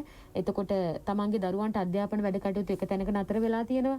ඊට පස්සේ ගෙයක් දොරක් හදාගන්න හිටියානම් විවාහය තමන්ගේ වෙඩින් එක ගන්න හිටියානම් ගොඩක් තැන්වල අහිමි වීම. එතකොට එහෙම මේ අභියෝග අවස්ථාවේ මම කියන්නේ මේකත් එක්ක ගත්තාම ජීවිතේ බොහෝ තැන්වලදීත් අපි එහෙමයි. අහිමි වීම උනාට පස්සේ අපි ගොඩක් මානසික පීඩාවට ආතතියටපත් වෙනවා. ඉතින් ඒක නැති කරන්නත් බෑනේ. අහිමිවීම කියන එක නැති කරන්නත් බෑ අපිට කවදාවත්. ඒක අනිවාර්යෙන්ම අපිට විඳින්න වෙන සිදුවීමක්, තත්වයක්. මේ තත්වයට කොහොමද අපි එහෙම ශක්තිමත් මනස හදාගෙන මුණ දෙන්නේ කියලා ටිකක් පැහැදිලි කරන්න. ඒකට යම් විද්‍යාත්මක ක්‍රමවේදයන් ටිකක්. ඔව්. ඇත්තටම මේ අහිමිවීම කියන එක පිළිබඳව කතා කිරීමේදී ඇත්තටම දැන් මේ ඔබත් ප්‍රකාශ කරා වගේම තිබෙන දෙයක් තමයි අපිට මේ සමහර තත්වයන් වෙනස් කර ගැනීමට හැකියාවක් නැහැ. අපි කැමති වුණත් අකමැති වුණත් ඒ තත්වයන්ට මුහුණ දීමට අපිට සිද්ධ වෙනවා. ඒතර අහිමි වීම කියන්නේත් ඒ වගේ දේවල්. ඒතකොට අපිට ඒකට මුහුණ දීමට සිදු වෙනවා. ඉතින් ඒ හින්දා ගොඩාක් වෙලාවට අපේ ජීවිතය ගත්තයින් පස්සේ අපේ ජීවිතයේ අපි කැමතිම දේවල්, අපි අපේක්ෂා කරන දේවල් ඒ විදිහටම ඉටු කර ගැනීමට අපිට අවස්ථාවක් ලැබෙන්නේ නැහැ. ඒ නිසා අපි ගොඩාක් දෙනෙක් හිතනවා අපේ මුළු ජීවිත කාලය පුරාම අපි සතුටින් ජීවත් වෙනවා කියලා. හැබැයි අපිට හැම වෙලාවෙම සතුටින් ඉන්න අවස්ථාව ලැබෙන්නේ නැහැ. අපිට හැමදේම අපේ කැමැත්තට අනුවම සිද්ධ කරන්න අවස්ථාව ලැබෙන්නේ නැහැ. ඒ වගේම අපිට හැම වෙලාවෙම සතුටින් ජීවත් වෙන්නත් හැකියාවක් නැහැ. අර මම කතා කරපු සතිමත් බව පිළිබඳව තැනට මම එන්න කැමතියි නැවතත්. මොකද හේතුව අපි මේ ගොඩාක් දෙනෙකුට වෙලා තියෙන්නේ අපි මේ යථාර්ථය නියමාකාරයෙන් තේරුම් නොගැනීම. අපි යථාර්ථයේ නියමාකාරයෙන් තේරුම්ගෙන ඉන්නවා නම් අපි ඇත්ත සැටියෙන් දකින්න උත්සාහ කරනවා. දැන් මේ මොහොතේ මා ළඟ තිබෙනවා සතුට. හැබැයි ඒ සතුට මට අවශ්‍ය වෙන්නේ මුළු ජීවිත කාලයේම සතුටම පවත්වාගෙන යන්න. ඒත් යථාර්ථයක නෙමෙයි. යථාර්ථයේ දේ නෙමෙයි. යථාර්ථය කියලා කියන්නේ දැන් සතුට, හැබැයි මොහොතකින් ඒ සතුට දුකක් බවට පත් වෙන්න පුළුවන්. ආයි සතුට, ආයි මොහොතකින් ඒ දුකක් බවට පත් වෙන්න පුළුවන්. මේ විදිහට මොහොතින් මොහොත අපේ සිත තුළ, ඒ වගේම අපි තුළ මේ සතුට, දුක කියන දේවල් වරින් වර ඇති වෙන්න පටන් ගන්නවා. එතකොට මේක තමයි ජීවිතයේ තියෙන ස්වභාවය. අපි ඉපදිච්ච දවසේ සිට මරණය දක්වා අපේ ජීවිතය පිළිබඳව විග්‍රහ කරලා බැලුවොත් අපේ ජීවිතය තුළ මේ සතුට සහ දුක කියන දෙක සම්මිශ්‍රණය වෙලා තමයි ගමන් කරලා තිබෙන්නේ. ඉතින් ඇත්තටම අපේ තිබෙන අටලෝ දහම ගැන අපි කල්පනා කළොත්, අපේ අටලෝ දහම ගැන කල්පනා කරොත්, බෞද්ධ දර්ශනයේ කතා කරන අටලෝ දහම පිළිබඳව අපි කතා කරායින් පස්සේ අටලෝ දහම තුරත් කතා කරන්නේ අපි මේ ලාභ අලාභ ආයසේ අස නින්දා ප්‍රශංසා සැප දුක මේ ආදී වශයෙන් අපි කතා කරන්නේ අපේ ජීවිතයේ වරින් වර ඔය අපේ ජීවිතේ අපි සතුටු වෙන දේවලුත් වෙනවා අපිට කරදරකාරී දුක හිතෙන දේවලුත් සිද්ධ වෙනවා. අන්නේ යථාර්ථයේ තේරුම් අරගෙන ජීවත් වීම ඉතා වැදගත් වෙනවා. ඒතර යන්නේ යථාර්ථයේ තේරුම් අරගෙන ජීවත් වීම සඳහා සතිමත් බව කියන එක ඇති කර ගැනීම වැදගත් වෙනවා. ඒතර අපේ ජීවිතය ගත්තයින් පස්සේ අපේ ජීවිතයේ ඇතිවෙන්නා වූ අවස්ථා මට කීපයක් තුනකට මම වර්ග කරන්න කැමතියි. එකක් අපිට ජීවිතයේ සතුට ඇති කරන අවස්ථාවන් තියෙනවා. ඒ වගේම අපේ ජීවිතයේ දුක ඇති කරන අවස්ථාවන් තියෙනවා. හැබැයි ওই දෙක අතර මැද අවස්ථාවකුත් මම කැමතියි ඔබට යෝජනා කරන්න. ඒ තමයි අපේ ජීවිතයේ සතුටයි දුකයි අතර මැද මධ්‍යස්ථ අවස්ථා. ඒ කියන්නේ උපේක්ෂා සහගත අවස්ථාවන් තිබෙනවා. ඉතින් ඒ නිසා අපිට උපේක්ෂා සහගතව මේ සියල්ල දිහාම බලන්න පුළුවන් කමක් තියෙනවා නම් බලන්න හැකියාවක් වර්ධනය කරගන්න පුළුවන් නම් අපිට මේ ගොඩාක් ප්‍රශ්නවලදී ඇතිවෙන සතුට හෝ දුක හෝ මේ දෙපැත්තටම යන්නේ නැතුව අපිට උපේක්ෂාව කියන එක ඇති කරගන්න පුළුවන් නම් ගොඩාක් වෙලාවට අපේ මානසික පීඩනය කියන එක අපිට අඩු කර ගැනීමේ හැකියාව තියෙනවා. ඒ හොඳින් කළමනාකරණය කර ගැනීමේ හැකියාව තිබෙනවා. ඒතර ඒ සඳහා අපි සතිමත් වීම වැදගත් වෙනවා. දැන් මේ සතිමත් වීම කියන එකේදී සිද්ධ වෙන්නේ ඇත්තටම සතිමත් සිත කියන එක ඇත්තටම හරි සැහැල්ලුයි. සතිමත් කියන එක හරි සාමකාමී. සතිමත් කියන හිත අපිට ඇත්තටම ගොඩක් මේ අපිට ජීවිතයට හරි වටිනා තත්වයක් තමයි සතිමත් හිත. දැන් සතිමත් හිතක් ඇති කර ගැනීමේදී සිද්ධ වෙන්නේ අපේ මේ ශරීරය සහ මනස කියන මේ දෙකම එක තැනකට ගේන අවස්ථාවක් තමයි අපි සතිමත් සිතේ කියලා කියන්නේ. මේ මොහොත තුල ජීවත් වීම. නැත්තම් එළඹ සිහියෙන් යුක්ත වීම කියන එක තමයි අපි සතිමත් භවය කියලා කියන්නේ. ඒතකොට අපි දන්නවා අපේ සතර සතිපට්ඨානයේ තුල බුදු දේශනාවේ එන සතර සතිපට්ඨානයේ තුලත් මේ සතිමත් භාවය පිළිබඳව කතා කරනවා. නමුත් නූතන මනෝවිද්‍යාව තුල මනෝ චිකිත්සක ක්‍රමයක් විදියට මයින්ඩ්ෆුල්නස් එහෙම නැත්නම් සතිමත් බව කියන එක භාවිතා කරනවා. මම කැමතියි ඔබට මේ අවස්ථාවේදී පුංචි ප්‍රායෝගික උදාහරණයක් ලබා දෙන්න. දැන් ඔබ නිවසේ ඉන්නවා. ඔබ දැන් නිවසේ ඉන්නවා. ඔබ මොහොතකට හිතන්න ඔබ දැන් ආහාර ගන්න වෙලාව. ඔබ ආහාර ගන්න වෙලාවට ඇවිල්ලා තියෙනවා. දැන් ආහාර ගන්න වෙලාවට ඇවිල්ලා දැන් ඔබ ආහාර ගැනීම සඳහා දැන් ඔබේ කුස්සියට ඔබ යනවා. ඔබ කුස්සියට ගිහිල්ලා ඔබේ කුස්සියේ තියෙන ජලකරාමය විවර කරලා ඉවර වෙලා අපි අත සෝදා ගන්නවා හොඳින්. ඒතර ඒ අත සෝදා ගන්නවයි කියන එක දැන් ඔබ ශරීරයේ අනුව ගත්තාම ඔබේ අත ටැප් එක ළඟට යනවා. ඔබ ටැප් එක අරිනවා. ඊළඟට වතුර පහළට වැටෙනවා. එතකොට ඔබේ අත් වලට වතුර වැටෙනවා. ඒක සිහියෙන් කරන්න. ඊට පස්සේ ඔබ අත් දෙක හොඳින් සෝදා ගන්නවා. මොනවා හරි සබන් වර්ගයක් යොදලා ඕනනම් අත තවත් හොඳට පිරිසුදු කර ගන්නවා. ඒ පිරිසුදු කරගෙන ඊට පස්සේ ඔබේ බත් පිඟාන බෙදලා තියෙනවා කියලා හිතන්නකෝ. ඒ ඔබේ බෙදලා තියෙන බත් පිඟාන ඔබ අරගෙන ඔබේ ශාලයේ තියෙන කෑම මේසයට එනවා. කෑම මේසයට ඇවිල්ලා ඔබ කෑම මේසයේ තියෙන පුටුවක වාඩි වෙනවා. ඒතර ඒ වාඩි වීම ඔබ කරනවා ශාරීරිකව. හැබැයි ඔබ හිතිනුත් වාඩි වීම ශාරීරිකව කරනවා වගේම හිතිනුත් ඔබ වාඩි වීම ඒ අවස්ථාවේදීම සිදු කරන්න ඕන. ඔබ වාඩි වුණාට පස්සේ ඔබට ඇතිවන ස්පර්ශයන් මේ පුටුවත් එක්ක ඇතිවන ස්පර්ශයන් ඔබ විඳින්න ඕන. ඒක ඔබට දැනෙන්න ඕන. ඊට පස්සේ ඔබේ මේ බත් ටික තියෙනවා ව්‍යංජන තිබෙනවා. එතකොට ඒවා ඔබ ව්‍යංජන සහ බත් ඔබ අනා ගන්නවා. අනාගෙන වෙනකොට ඔබට අතට දැනෙන දේ. ඊට පස්සේ එක එක ව්‍යංජන අනනකොට ඔබට අත දැනෙච්ච ස්පර්ශය. ඒක මනසින් විඳින්න. ඊට පස්සේ ඔබේ අනාගත කෑම ටික ඔබ දැන් ඔබේ කටට ගන්නවා. කට ගත්තයින් පස්සේ ඔබට ඒක දැනෙච්ච සුවඳ ඒක දැනි ඊළඟට ඔබ කටට අරගෙන ඉවර වෙලා ඔබ ඒක ගිලිනවා. එතකොට ඔබ ඒකෙන් දැනෙච්ච රසය මනසින් ඒ මොහොතේම අත්විඳින්න ඕන. මනසෙන් අත්විඳින්න ඒක රසය මොකද්ද? ඊට පස්සේ ඔබ දැන් කටේ තියාගෙන ඔබට පුළුවන් මේ ඔබ ගත්ත ආහාර ඔබ හපනවා. ඒ හපනකොට ඔබට දැනෙනා වූ රසය ඔබ මනසින් අත්විඳිනවා. මේ විදිහට ඔබ ආහාර ගන්න එක එළඹ සිහියෙන් කරනවා නම් ඒ මොහොතේදී ඔබේ ශරීරයයි මනසයි මේ දෙකම එක්තැන් වෙනවා. එතකොට ඔබට හොඳ සතුටක් ඇති වෙනවා. ඔබ රාජකාරී කරන ස්ථානයේදී වුණත් එහෙමයි.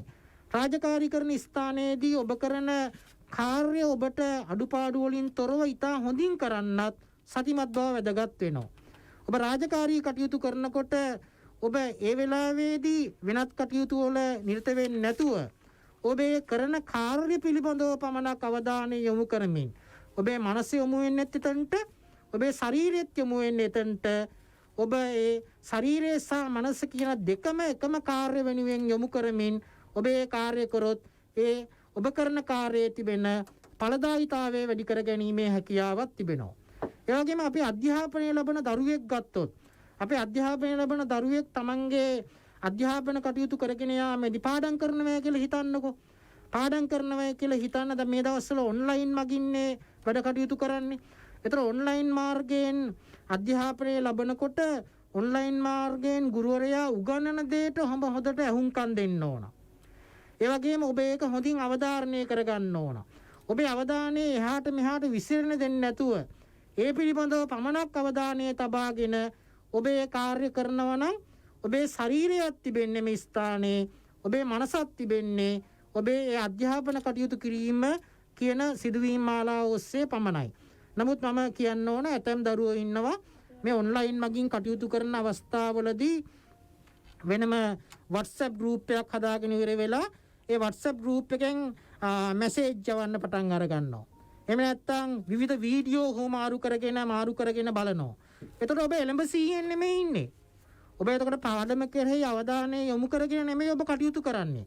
ඒ නිසා මම දරුවන් ගැන තිල්ලා සිටනවා අධ්‍යාපන කටයුතු කරන වෙලාවට ඔබ ඒ මොහොතේදී ඒ අධ්‍යාපන කටයුතු කරනවා කියන අවධානයෙන් පමණක් ඔබේ මනසයි ශරීරයයි දෙකම එක තැනක තියාගෙන කරනවා නම් ඔබට ඒකේ ප්‍රතිඵල ගොඩාක් හොඳින් ලබා ගැනීමේ හැකියාව තිබෙනවා. ඉතින් අන්න ඒ වගේ අපේ ජීවිතයේ තිබෙන අනිකුත් ප්‍රශ්නයන් වලටත් අපිට මේ සතිමත් බව කියන එක භාවිතා කරන්න පුළුවන්. මේක අපේ ජීවිතේ හැම දෙයකටම ආයාසයෙන් තොරව භාවිතා කරන්න පුළුවන්.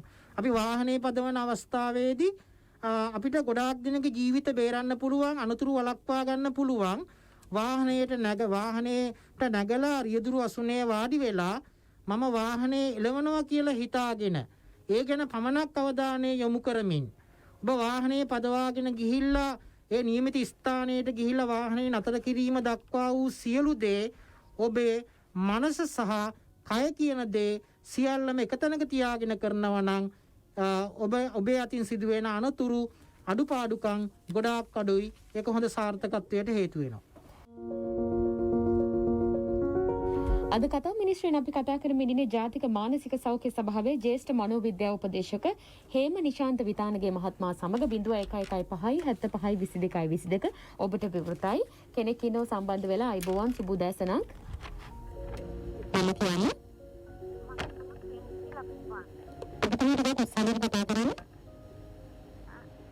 මගේ නම සියන්ති ලක්ෂපාන. නිශාන්ත මහත්මිය.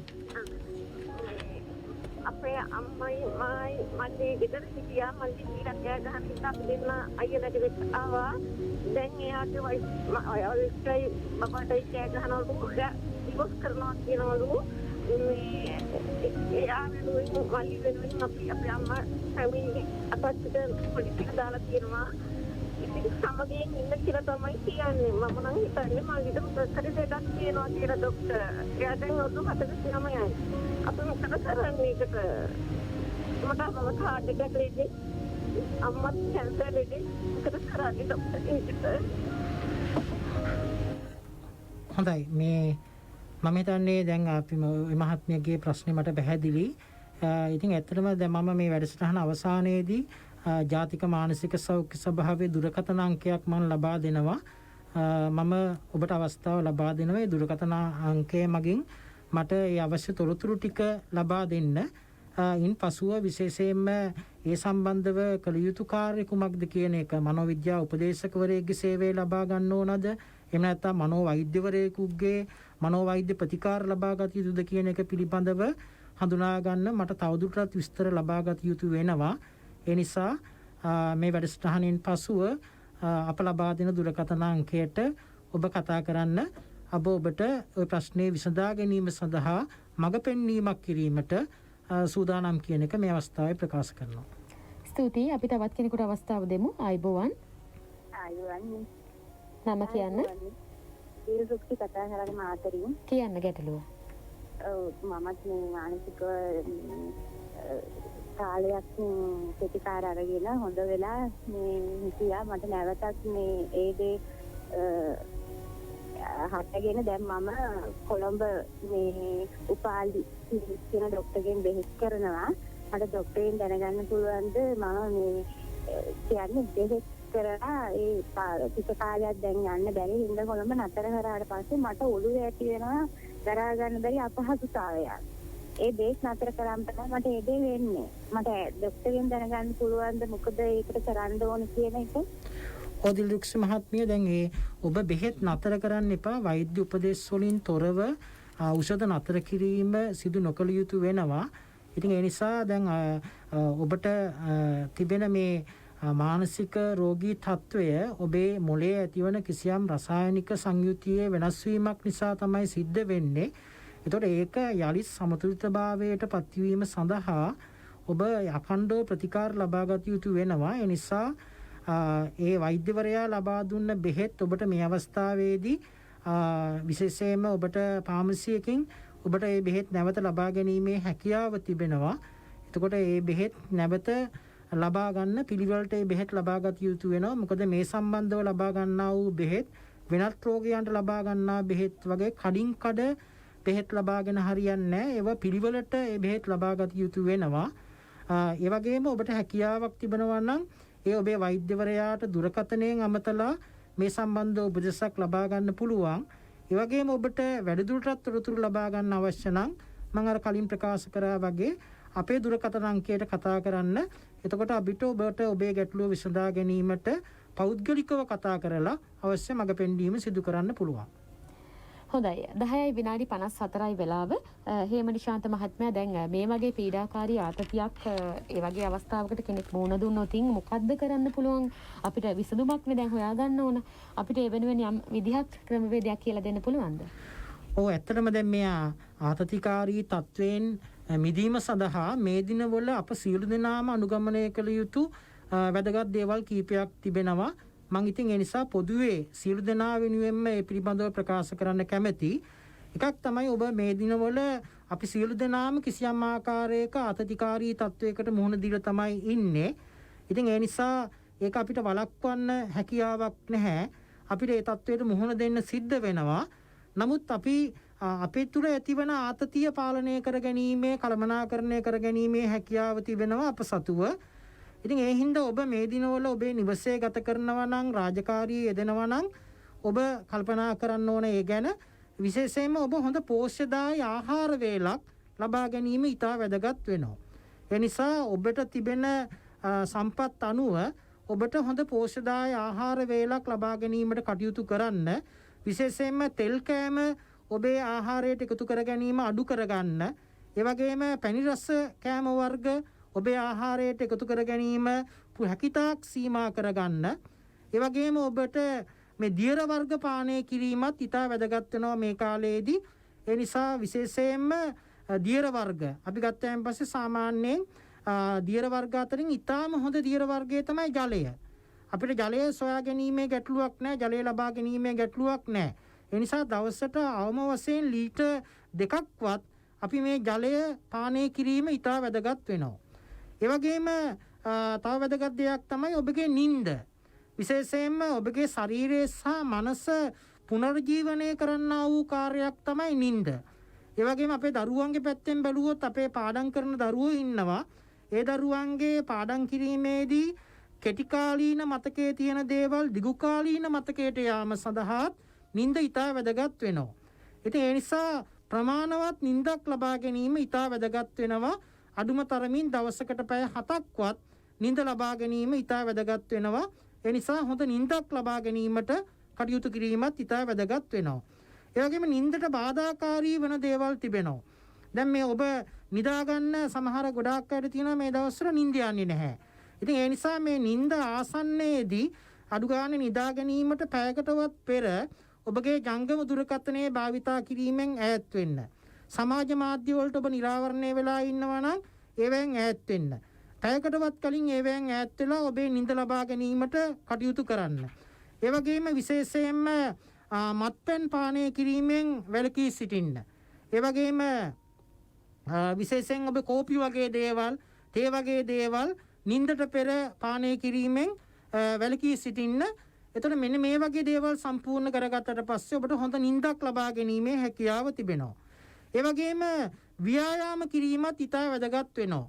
ඔබේ මනසටත් හොඳ ශක්තියක් ඇති කරනවා වගේම ඔබේ මොළයේත් හොඳ වර්ධනයක් ඇතිවීම කෙරෙහි බලපානවා ව්‍යායාම කිරීම.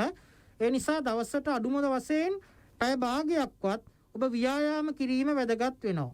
ඒ නිසා ඔබට නිවසේ ඉන්නවා නම් ඔබට ගෙදර ඉඳන් බැඩ්මින්ටන් වගේ ක්‍රීඩාවක යෙදෙන්න පුළුවන්. ඒ වගේම ඔබේ නිවස නැත්නම් ඔබේ ගෙවත්ත ඉඩකඩ සහිත ස්ථානයක් නම් ඔබට පොඩ්ඩක් ගෙවත්තේ ඇවිදීමේ හැකියාව තිබෙනවා. ඒ නිසා අන්න ඒ විදිහට ඔබ පොඩි ව්‍යායාමයක යෙදීමත් ඉතා වැදගත් වෙනවා. ඒ වගේම ඔබ මේ දිනවල කළ යුතු තවත් කාර්යයක් තමයි හිරු එළියට මදක් නිරාවරණය වීමත් වැදගත් වෙනවා.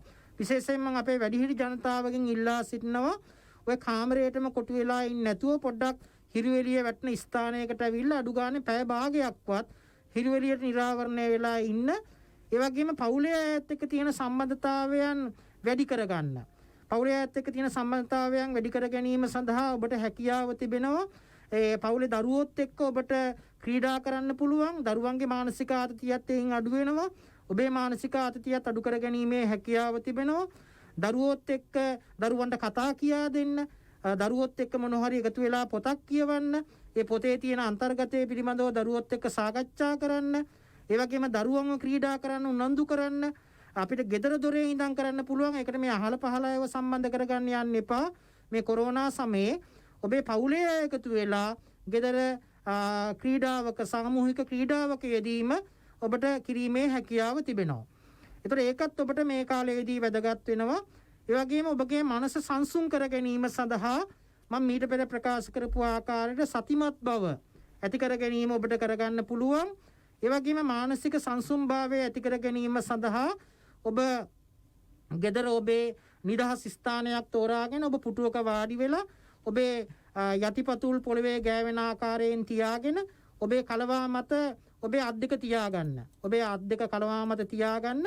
තියාගෙන ඔබ S2 තද කරගන්න නැතුව සැහැල්ලුවෙන් S2 පියාගන්න. පෙනෙන නොපෙනෙන ගානට S2 පියාගන්න.